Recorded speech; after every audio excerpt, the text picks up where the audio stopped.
What we really were trying to do is to take advantage of this amazing, Silicon Valley .com boom.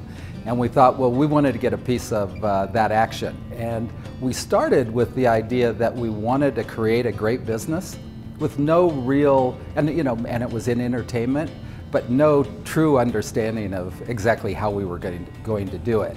That all evolved, and that was all kind of the magic of all the people that came together and the times.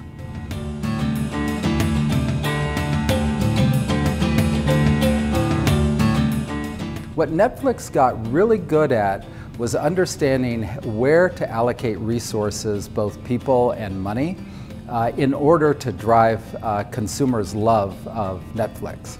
And so the priorities change, but the methodology of learning and following what the customer wants has always been the same.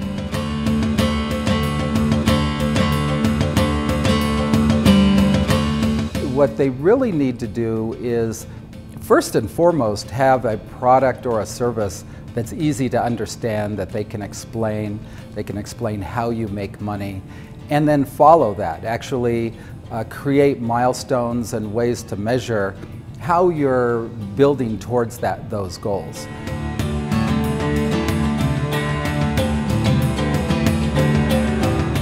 As companies get more and more successful or hit their goals and start to make revenue, I think it's harder and harder to be innovative, because you're driven by your shareholders and your board to continue to improve performance now and in the next quarter or in the next 6 months, and investments in innovation take longer to materialize.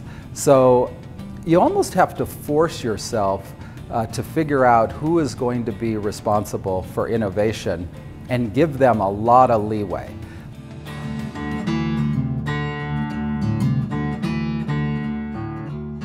Because forecasts and projections and assumptions, especially in new startups, are really just kind of grabbing in the air. Many of them never come to fruition. And so I think it's more the market, it's almost like real estate. What are the comps of other companies very similar? Because there's no real science to it other than looking at what other companies in similar space at a similar point in time are getting.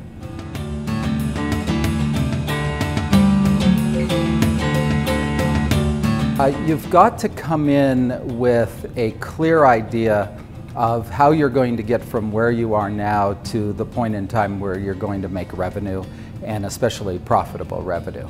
You can't come in, now there are exceptions to it. There are companies like Twitter and Snapchat and Instagram, ones that really had no clear revenue model.